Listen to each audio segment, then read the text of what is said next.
Isang binatilyong binantaang pupugutan ng Maute ang napilitang maging tau-tauhan ng mga terorista sa gitna ng bakbakan.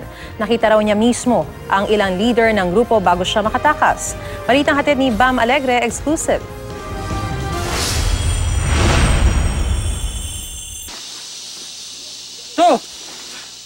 Sa training video ng mga Maute noong Abril, makikitang may kasama mga batang sinasanay sa Piagapol, Lanao del Sur. Sa mga litratong bigay ng source naman nakuha sa Marawi nitong Mayo, makikita ang ilang menor de edad na na-recruit na ng Maute.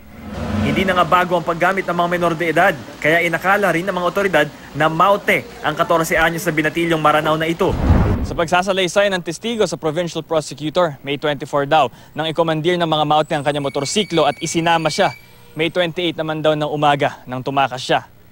Kabilang sa mga nangyari sa pagitan ng May 24 at 28, ang bantang pupugutan siya. Kaya ipinaubaya niya ang motorsiklo sa isang Usman na iniangkas siya para mag-roving sa Marawi. Ang pagbati sa kanya mismo ni Isnilon Hapilon na kinikilala ng emir ng ISIS sa Pilipinas. At personal niya nakita si Omar Maute. Nang makatsyempo, tumakas siya gamit ang motorsiklo papunta sa isang evacuation center. Dahil mamumukaan pa niya ang mga nakasamang terorista, posible siyang maging star witness laban sa kanila. Inilapit na siya sa Public Attorney's Office ng mga pulis kasama ang kanyang nanay. Hindi natin mababanggit yung pangalan kasi bata siya eh.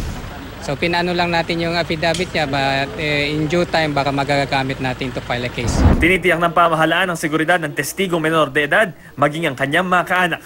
Bam Alegre, GMA News.